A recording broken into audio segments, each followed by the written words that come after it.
Darth Vader.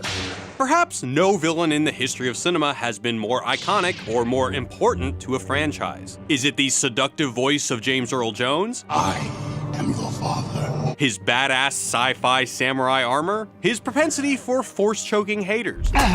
Or is it something else? Perhaps Anakin Skywalker's descent to the dark side resonates so powerfully because it represents something we all face, an all-consuming fear of death. I will even learn to stop people from dying. Through Vader, Star Wars explores two different philosophical responses to death. By exploring these competing ideologies, we can better understand how this whiny little shit I'm a person and my name is Anakin came to be the Dark Lord of the Sith.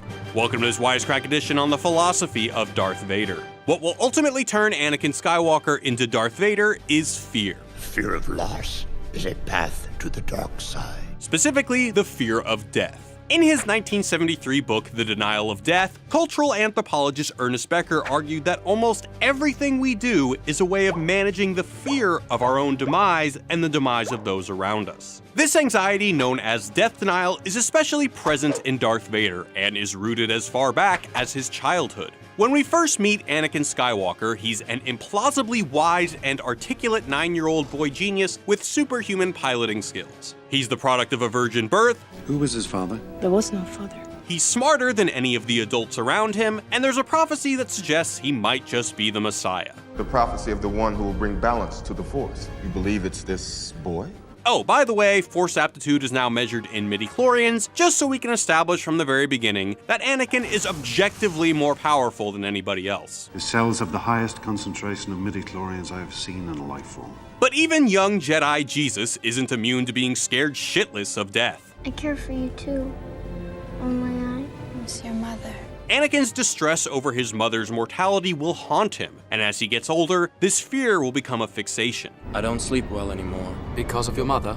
I don't know why I keep dreaming about her. Yoda figures out that this fear is going to be a problem pretty early on. Your thoughts dwell on your mother. Afraid to lose her, I think.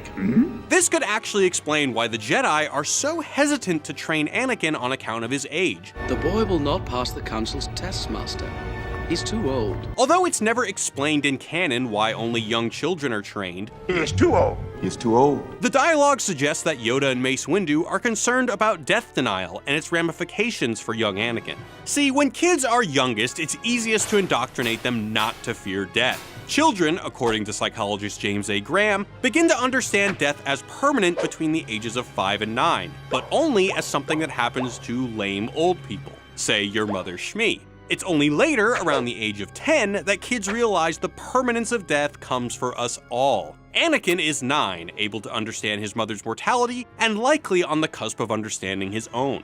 The Jedi Council ultimately allows Obi-Wan to train Anakin anyway, but it comes at a terrible cost. If Jedi aren't trained beyond a certain age because of their fear of death, there may be good reason. According to Becker, human violence is a natural response to death denial. As he writes, only scapegoats can relieve one of his own stark death fear.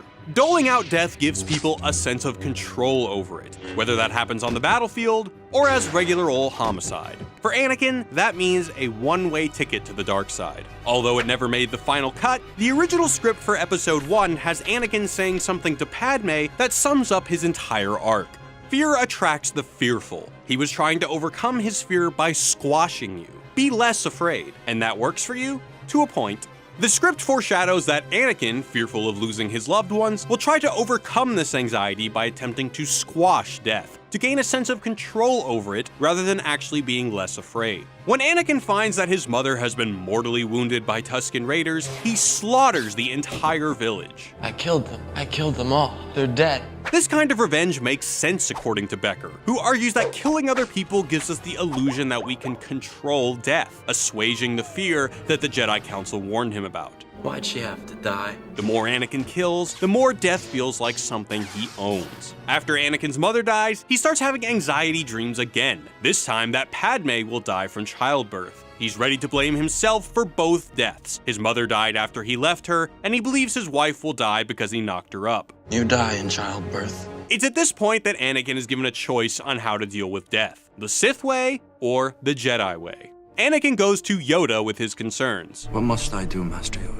Train yourself to let go of everything you fear to lose. Yoda's answer comes straight out of Buddhism. Not surprising, considering that it's said that Lucas specifically based Yoda on this Tibetan Buddhist Lama. According to the Buddhist text, the Pali Canon, Jara Marana, the desire to escape old age and death is a dangerously seductive human impulse. Non-attachment, or letting go of your desires, is the only way to defeat it. And Yoda practices what he preaches. When he meets his own death and Return of the Jedi, he is so chill about it. Soon will I rest. Yes. Forever sleep. Earned it I have. Becker would call Yoda a knight of faith, a term he borrowed from the Danish existentialist Soren Kierkegaard. According to Becker, having real authentic faith in something more powerful than death is a great way to manage our terror. For Kierkegaard, this meant faith in God. For Yoda, his non-attachment to Jara Marana is grounded in his faith in the light side of the Force. Death is a natural part of life. Rejoice for those around you who transform into the Force. Either way, it's not something you can choose. This kind of faith is, in Becker's word, a matter of grace and not of human effort. Anakin doesn't have Yoda's faith, so he goes to Palpatine for an answer. The Sith approach is to embrace your desires. The Sith rely on their passion for their strength. In this case, the desire to prevent Padme's death, aka death denial. He could actually save people from death. In telling him an old Sith legend about Darth Plagueis the Wise, Palpatine lets it slip that the dark side of the Force may enable you to defeat death. Ironic. He could save others from death, but not himself. Is it possible to learn this power? Not from a Jedi.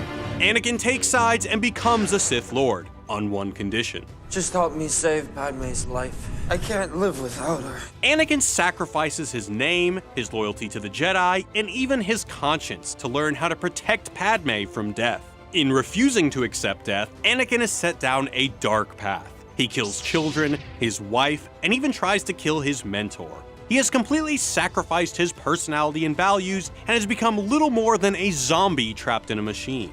This is the terminal point of death denial, according to Becker. He writes, the person seeks to avoid death, but he does it by killing off so much of himself and so large a spectrum of his action world that he is actually isolating and diminishing himself and becomes as though dead. Left with nobody to protect from death, Darth Vader has become an instrument of power and little else. With this in mind, we can finally understand what the hell Obi-Wan was doing in Episode 4. If the prequels were the story of how the Jedi Order lost Anakin to Palpatine because of his death denial, then it could be argued that Kenobi's death was the Order's way of confronting Anakin's ill-fated choice. Look back at their lightsaber duel on the Death Star.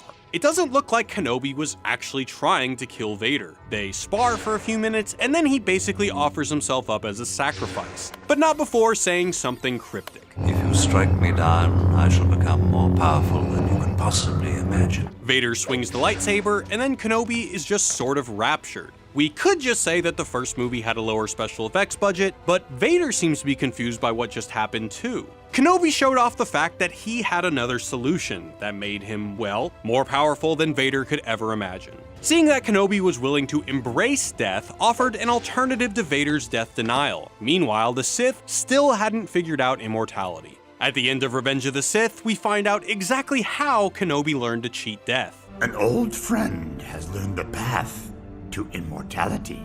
One who has returned from the netherworld of the Force, your old master. Qui-Gon. How to commune with him, I will teach you. This doesn't quite mean conquering death in the traditional sense, because Kenobi and Yoda are still technically dead. It's more transcending death. They can interact with living Jedi by taking the form of blue glowing Force ghost entities. Even Anakin gets to join the squad after he redeems himself. We can also see this discrepancy between death denial and death acceptance in how Anakin and Luke confront death. Anakin's most telling confrontation with death was when he indiscriminately killed the Tusken Raiders to avenge his mother. Ultimately, Anakin even killed Padme in his rage. Or she just died from bad writing, it isn't really clear which. She's dying. We don't know why. She has lost the will to live. Meanwhile, Luke is willing to give up his own life to avoid turning into the thing he hates. You're wrong. Soon I'll be dead, and you with me. When asked to kill Vader by Darth Sidious, he refuses. This willingness to accept death is what truly separates a Jedi from a Sith. It is only when Anakin takes a cue from his son and learns to renounce his own life that he embraces the reality of death and conquers Jara Morana. But you'll die. Nothing can stop that now. Conclusion.